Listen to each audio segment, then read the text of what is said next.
Good morning সবাইকে। সেই দিনটা ছিল বাড়ি থেকে চলে আসার দিন, ডিউটি জয়েন করার দিন। তো সকালবেলা একটু ড্রাই ফ্রুটস, তারপরে চা বিস্কুট, একটু ব্রেড বাটার আর একটা কলাই আর একটু ফল খেয়ে ট্রেন ধরে চলে এসেছিলাম বোলপুরে এসে ভালো করে ফ্রেশ ট্রেশ হয়ে নিয়ে লাঞ্চ করে নিয়েছিলাম, কারণ আমার এখন থেকে ইভিনিং ডিউটি শুরু হচ্ছে। তো ইভিনিং ডিউটি মানে একটু দুপুর করে যেতে হবে, তো রেডি হয়ে নিয়েছিলাম। বাট আমার একটা চোখ কোনো কারণে একটু ফুলে গেছিলো ইনফেকশন হয়ে। তো খেয়েছিলাম ডালিয়া আর ডিম সেদ্ধ সঙ্গে আচার।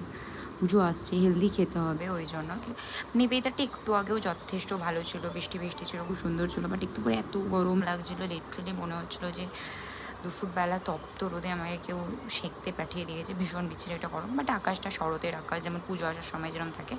তো টোটোয় চেপে চলে গেছিলাম ডিউটির ওখানে। আমি হসপিটালে ঢুকছি। হসপিটালে যেহেতু ফোন একদমই অ্যালাউ নয়, তাও টুকটাক গভর্নমেন্ট হসপিটালে বের করা যায়। তো ওখানে গিয়ে যেহেতু ওটির ডিউটি ছিল, তো ওর জন্য নিজের ড্রেসটা চেঞ্জ করে নিয়েছিলাম, কারণ দেখতেই পাচ্ছ যে আমার চোখটা কতটা ফোলা।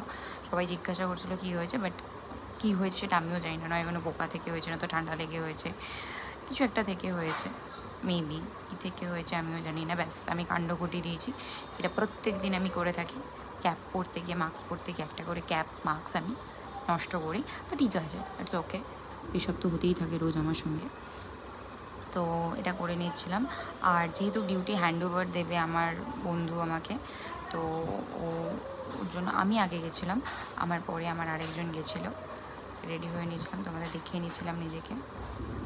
তারপর নিজেকে একটু দেখিয়ে নিচ্ছিলাম, খুব ঘেমে গেছিলাম, তো ওটা একটু পরিষ্কার করে নিচ্ছিলাম, কারণ জয়েন করবো। ততক্ষণে আমার ফ্রেন্ড চলে এসেছে, কারণ ওকে ডিউটি দিতে হবে। তো ঠিক আছে, ওকে একটু ওয়েট করেছিলাম, ভাই তুই একটু ওয়েট কর, আমি আমার যেগুলো পরে এসেছি সেই জামাগুলো একটু ভাঁজ করে ব্যাগে ঢুকিয়ে নিই, কারণ নয়তো ধার হয়ে যাবে, পরে আমি নিজেই খুঁজে পাবো না। তো ওই জন্য ব্যাগের মধ্যে ঢুকিয়ে নিলাম। ততক্ষণ চলে এসেছে, আমি দেখতে পাচ্ছি ওর সাথে কথাও বলছি, বাট ওই জন্য আমি ভিডিওটাকে অফ করে দিলাম। তারপরে আমাদের ওখানকার দিদিরা আমাদেরকে এই সিঙ্গাড়া আর এই পালসটা ট্রিট দিয়েছিলো, খুব লাকি লাগছিলো। তারপরে এরকম বসেছিলাম, সেরকম খুব একটা কাজ ছিল না, কেস ছিল না ওটাতে, ফাঁকা ছিল ওয়েদার। That's fine, tata.